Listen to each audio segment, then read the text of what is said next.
ነሽ? አሁን ብዙዎቻችሁ ዘቢዳር ምንድን ነው ተብላችሁ ከተጠየቃችሁ ቢራ ነው የምትሉታል መቼም። ግን ዘቢዳር ማለት ይህ ተራራ ነው። ይህ ተራራ የሚገኘው በጉራጌ መሃል በጣም ሰንሰለታማ የሆነና ረጅም የሆነ ኪሎ ሜትር የሚሸፍን ተራራ ነው። እንደምታዩት በጣም ዳገታማ ነው። ጫካ አለው። አሁን እኛ ለምሳሌ አሁን እየሄድን ያለነው ከቡታጅራ ወደ ወልቂጤ መስመር ወይ ደግሞ አገና መስመር ወደሚባለው ነው። አካባቢውም እንደምታዩት ተራራማውን በግሪን ተሸፍኖ ጥሩ የጥበቃ ተደርጎለታል። ጉም ይታያቸዋል ከላይ አናቱ ላይ ተራራው ላይ በጣም ከፍተኛ ዳገት የሆነና በጫካ የተሸፈነ ነው። ጫካው የተፈጥሮ ብቻ ሳይሆን ብዙ በሰው እንደተተከሉ ብዙ የሚያሳዩ ነገሮች አሉ። ጽዶች፣ ባህር ዛፍ የመሳሰሉት ሁሉ የተሸፈነ ነው። ግን ሙሉ በሙሉ በደን የተሸፈነ ነው። ስለዚህ መስመር ሲያወሩ ብዙዎቹ በጣም ኮረኮንች በነበረበት ሰዓት በጣም ከባድና ብዙ የመኪና አደጋም ብዙ ችግሮች እንደነበሩ ያወራሉ። ባለፈው አመታት ግን በመንግስት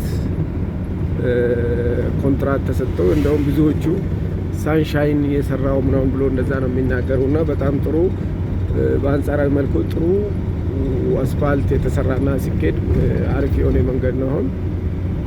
ስለዚህ ዘቢዳር የሚባለው ከቢራ ውጪ ተራራማ መሆኑን ይህ ተራራ ደግሞ የሚገኘው በጉራጌ ውስጥ የሚገኝ መሆኑን መረጃ ሊሰጣችሁ ነው።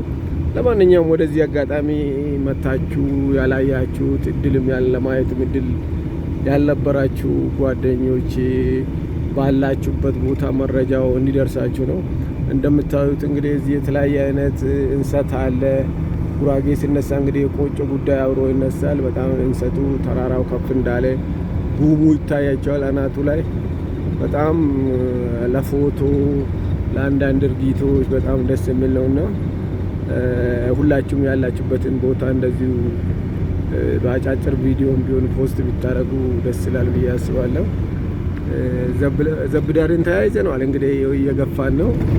ጠመዝማዛ ነገርም ነው። በጣም ከፍተኛ ቀጥ ያለ ነገር ነው። እስቲ እንግዲህ አብረን እያየን እንወጣለን። ለማንኛውም በርቱ እንግዲህ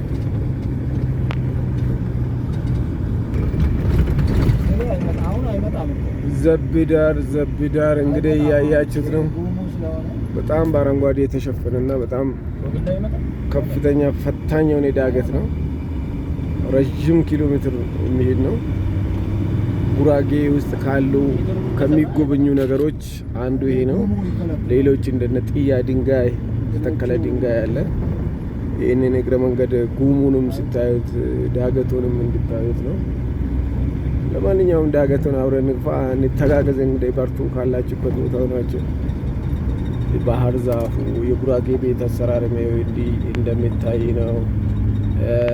ጎጆ ሆኖ ትልልቅ ጎጆዎች ናቸው። እንሰት በየቦታው በየመንገዱ አለ። በጣም የሚገርመው ደግሞ ጉራጌ አካባቢ ላይ የኮሪደር ልማት የሚባለው ቀድሞ የገባቸው ይመስላል። ቤት ማንም መንገድ ላይ አይሰራም። ከአስፋልት ላይ የተወሰነ ኪሎ ሜትር በጣም ገብቶ ነው የሚሰሩት። የተለየ አይነት ቤት አሰራር አላቸው። ወደ ውስጥ በተለይ ገብቶ ከመንገድ ርቆ የሚሰሩት ከሌላ ኢትዮጵያ አካል በጣም የተለየ ያደርጋቸዋል። ሌላ ደግሞ መሬቱ እንዲህ ብዙ ቦታ ለእርሻ የሚያመቸም ባይሆን ኢንቫይሮንመንታል ፕሮቴክሽን ወይ አካባቢ ጥበቃው ጥሩ ነው። በጣም አረንጓዴ የለበሰ ነው በአብዛኛው የሚታይ መሬት። ይሄ ልምዱ ቢስፋፋና በየቦታው ቢሰፋ ጥሩ ነው ብዬ ሀሳብ ይሰጣል። ራቁቱ ነው የሚታይ መሬት የለም። በቃ ደስ የሚል ነው ሁሉም ሽፋኑ። እንግዲህ አንድ ተራራ በደን ሲሸፈን ለብዙ ነገር ይጠቅማል። ዝናብ እንዲዘንብ፣ የዘነበው እንዲሰርግ፣ በረሃነት እንዳይስፋፋ ለብዙ ጥቅሞች እንዳሉት መቼም ሁላችንም እንረዳለን ብዬ አስባለን። በየቦታው ያሉ እንደዚህ ደግሞ አስፋልት በመንግስትም በተለያየ አካላትም ድጋፍ የመንገድ ማውጣቱ ይገዛ ቢደረግና መኪኖች በየቦታው ቢገቡ ለብዙ ነገር ጠቃሚ ነው። ወደ ሆስፒታል ለመሄድ እናቶችን ወደ ሆስፒታል ለመውሰድ፣ ንግድ ለማሳለጥ፣ ቱሪዝምን ለማሳለጥ፣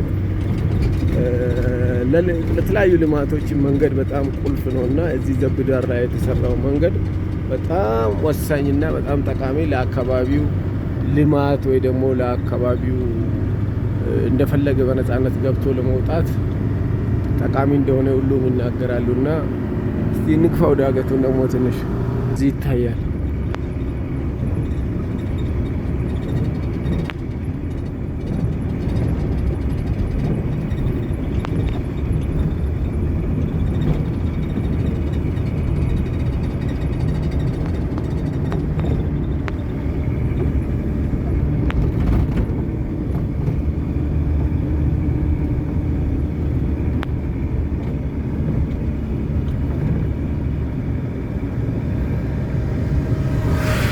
ዘብዳር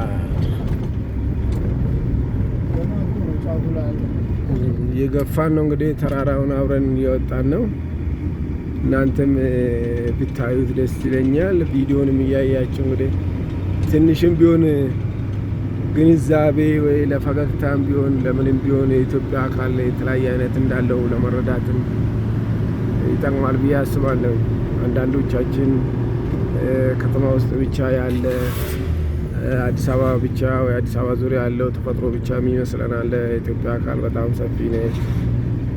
ማንም ከሚገምተው በላይ ሰፊና የተለያየ በሄዳችሁት ቁጥር የተለያየ አይነት ነገር እንደምታዩት ወይ እንደምትረዱት ነው። ለማንኛውም ሀገራችን ሰላም ትሁን። ተራራውን እንክፋ አብረን።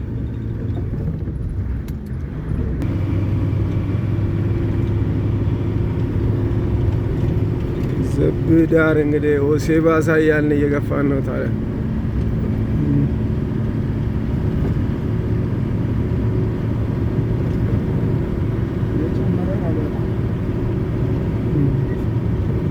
እንግዲህ ያያችሁ ነው። አሁን ከቀኑ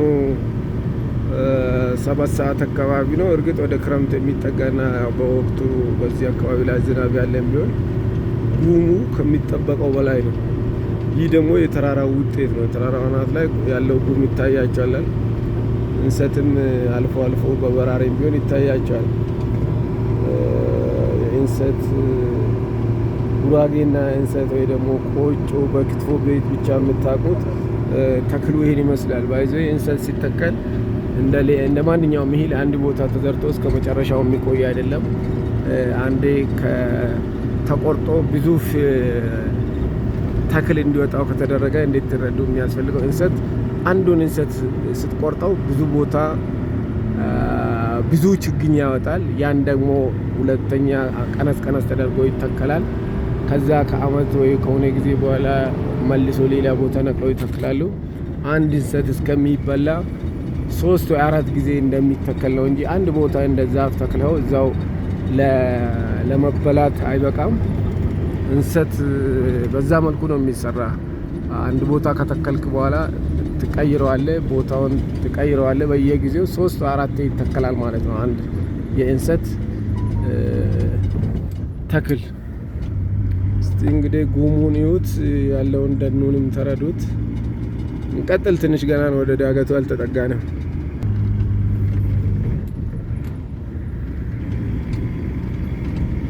ዘብዳር ተራራ ጉሙን እንግዲህ እያያችሁ ነው። እየጨመረ ነው። ወደ ላይ ወደ ከፍታው እየወጣን ነው። በተለይ አንዳንድ ጊዜ ክረምት በተለይ እንደምሉት ምንም ሳትታይ ከ15-20 ሜትር ላይ ራሱ ሰው ላይታይ ይችላል። በጣም ጉም የሚበዛበት ነው። እያያችሁ ነው እንግዲህ ዛሬ ገና ግንቦት ያልገባበት ነው። እዚህ አካባቢ ላይ ተራራው ላይ እንደዚህ አይነት ጉም የሚበዛ ለሐምሌ ነሐሴ አይነት የሚመስል ነው። ወደ ታች ቡታጅራ ላይ ምንም እንደዚህ አይነት ጉም አልነበረም። ከቡታጅራ ጀርባው ላይ ነው ይሄ ዘብዳር ተራራ ያለውና ስለ ቡታጅራ ታውቃላችሁ? ቡታጅራ ምን እንደሆነ? ቡታ ማለት በኦሮምኛ የሚጠልፍ ወይም የሚዘርፍ አይነት ነገር ቡታጅራ የሆነ የሚቀማ ወይም የሚጠልፍ የሚዘርፍ አይነት አለ ለማለት ነው። በጣም እንደዛ አይነት ነው በድሮ ጊዜ ስሙ የተሰየመው የሚባል ነው። ጉራጌ እንደምታውቁት ከኦሮሚያ ጋር በጣም ክሎዝሊ የሚዋሰን አካባቢ ነው። በአብዛኛው ብዙ ቦታው ዙሪያው በወልቅጤም በዚህ በቡታጅራም ከኦሮሚያ ጋር ነው የሚዋሰን። በአብዛኛው የጉራጌ ሕዝብ መኖሪያው በጣም ከኦሮሞ ጋር በጣም ተቀራራቢ ጂኦግራፊ ላይ ያሉ ነው። አሁን በ3000 ምናምን ምንድን ነው የሚባል አልቲቲዩዱ የዘቢዳር አልቲቲዩድ ኤሌቬሽን 3000 ሳምሲንግ ነው። በጣም ከፍ ያለ ቦታ የሚመደብ ነው ሀገሪቷ ውስጥ ካሉት ከፍታ ቦታዎች እና ይታያቸዋል። ከቀኑ 8 ሰዓት አካባቢ ላይ እነዚህ አይነት ነገር ነው ያለና ሙሉ ጨለማ ይመስላል። መቼም የሐምሌ ዝናብ አይነት ነገር ነው የሚመስለው። እንቅስቃሴውም እንደዛው እየጨመረ ጉሙም እየጨመረ እየወጣ ነው። እንግዲህ ወደ ዘቢዳር አናት እየገፋ ነው። አብረን ትንሽ ገፋ እናድርግና ያው አናቱ ላይ ከቆየም በኋላ ቁልቁለቱን ወደ ወልቅጤ መስመር ወይ ደግሞ ወደ አገና የሚባል መስመር ስንሄድ እሱን አብራችሁ እንኳን ልፉ አልልም። እስካሁን ተራራውን አብረን ከወጣን ይበቃል። ከተወሰነ እንዲታዩት ነው። ስቲል አናቱ ላይ አልወጣንም።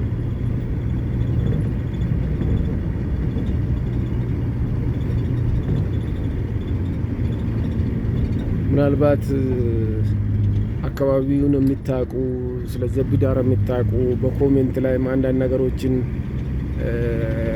ተጨማሪ ሀሳብ ብትሰጡ፣ ሌሎች አካባቢውን የማያውቁ ሰዎች መረጃውን ሊያገኙ ይችላሉ። መረጃውን ከሰሙ በኋላ አካባቢውን ለማየት ለመጎብኘት ተጨማሪ መረጃ እንዲያገኙ ድጋፍ ብታደርጉ ሀሳብ ብትሰጡም ደስ ይለኛል። እንግዲህ እንደጨለመ ነው ዘቢዳር አናቱ ላይ ዘቢዳር እያለ ነው። እንግዲህ ብርዱም ጉሙም እየጨመረ ነው። አሁን ወደ አናት እየተጠጋን ነው። ከተወሰነ ሜትር በኋላ እንጨርሰዋለን። ግን ሀሳባችሁን አስተያየታችሁን ሌሎች ላልደረሱም ሼር በማድረግ እንድታደርጉ እላለሁኝ። አሁን ወደ አናት እየተጠጋን ነው። ዘቢዳር ወደ ምስራቅ አቅጣጫ ላይ ወደ ምስራቅ አቅጣጫ ጉራጌ ላይ የሚገኝ ቡታጅራ ከተማ ጀርባ ላይ ወደ ምስራቅ ነው ከወልቅጤ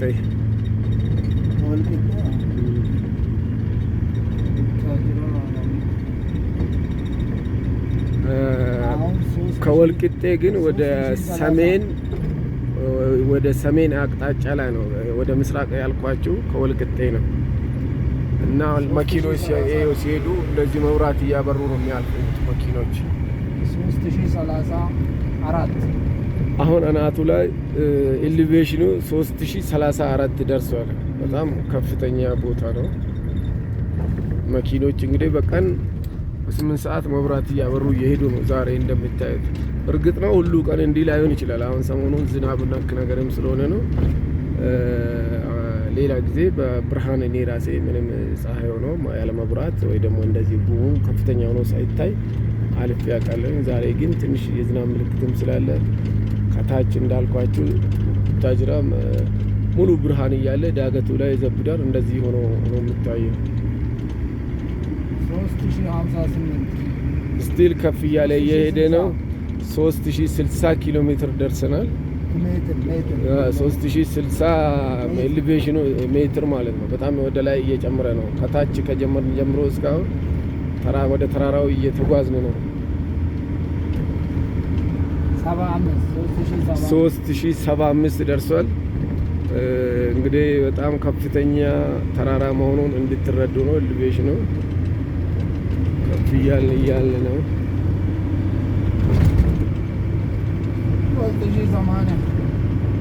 አሁን ደግሞ 3082 ደርሷል።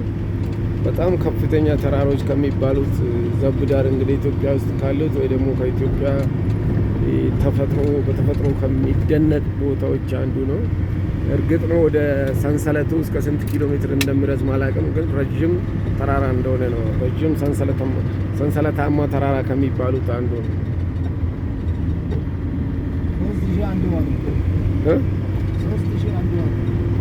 ዝቅ አለ ነው የምትለኝ? አሁን 3100 ደርሰዋል። ስቲል ከፍ እያለ ነው ወደ ላይ። እዚህ አካባቢ ላይ እርሻ ብዙም ተራራው ላይ ብዙም ባይኖር አልፎ አልፎ እንደሚታየው ህዝቡ እዚሁ በእጁ የተከለውን ባህር ዛፍ ለማገዶ ለቤትነት ለተለያየ ወደ ከተማው ተጭኖ እንዲሄድ ፈልጦ አዘጋጅቶ የተለያዩ እንጨቶችን ቆርጦ አዘጋጅቶ ለሽያጭ የተዘጋጁ መንገድ ላይ አሉ። በጣም ጥሩ ነው። አካባቢው ለእርሻ ባይመችም ደን ተክሎ የደኑ ውጤት ደግሞ ይሸጡ መጠቀም ጥሩ ልምድ ነው የሚል ሀሳብ አለኝ። እየገፋን ነው እንግዲህ ዘብዳርን ወደ ላይ። አሁን እንደነገርኳችሁ በጣም እየጨመረ ነው። አሁን ደግሞ 3153 ደርሷል። በጣም ከፍ እያለ እያደገ ነው እስካሁን የምንሄደው። አናቱ ላይ እስከምንደርስ አብረን እንግዲህ እንቀጥል። አናቱ ላይ ሲደርስ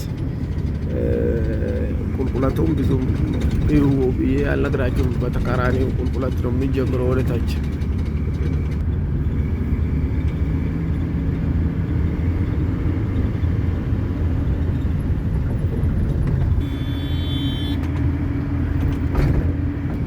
አሁን ያለንበት ቦታ ደግሞ 3205 ሆኗል። እስካሁን ዳገቱ ወደ ላይ እየጨመረ ጉምነቱ በጣም እየጨመረ ነው ያለ። እያያችሁ እንደሆነ ተስፋ አረጋለሁ። ዘብዳር እንግዲህ ዘብዳር ነው። እስካሁን ዘብዳር እየገፋን ነው። አሁን ያለንበት ቦታ 3240 ሜትር ላይ ደርሷል። በጣም እየጨመረ ነው። እስካሁን ቁልቁለት አልጀመረም። 305 ይገርማችኋል። ይኸው እስካሁን ዘብዳር እያደገ ነው። 3305 ሜትር ደርሷል። ኤሌቬሽኑ በጣም ከፍ እያለ ነው። ጉምነቱም በጣም እየጨመረ ነው። አብረን እንጓዝ እንግዲህ ትንሽ። አሁን ደግሞ እንደምታዩት 3320 ደርሷል። ጉምነቱም እየጨመረ ነው። ብርዱም እየጨመረ ነው። አብረን እንጓዝ።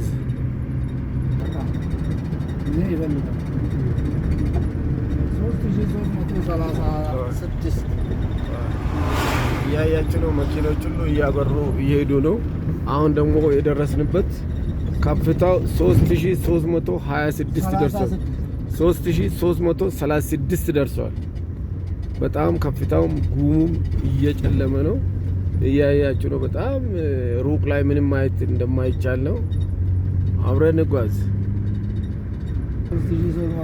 አሁን ደግሞ ከፍታው 3340 ደርሷል።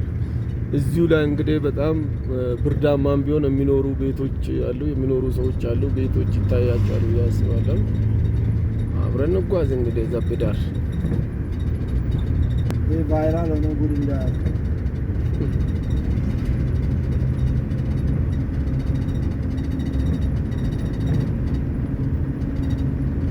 ተራራው ላይ ነው እነኚህ ቤቶች ያሉ። እንግዲህ ከ3345 ላይ ያሉ ቤቶች ናቸው እነኚህ። ብርዱን እንግዲህ ገምቱት። አሁን እንኳን ይበርዳል ቀን፣ ሌሊትም ደግሞ እንዴት እንደሆነ መገመት ትችላላችሁ። እንግዲህ አሁን እንደምታዩት ለመንዳት ራሱ በጣም እየከበደ ነው። በጣም ቀስ ብለን እየሄድን ነው። ምክንያቱም ከ10 ሜትር ላይ ምንም አይታይም። ምንም ጨለማ እየሆነ ነው። ዘብዳር እንግዲህ ይሄን ይመስላል። ዘብዳር ዋና ተራራ እንግዲህ ትንሽ መረጃ እንዳገኛችሁ ገምታለሁ። እስቲ ትንሽ አብረን እንጓዝ።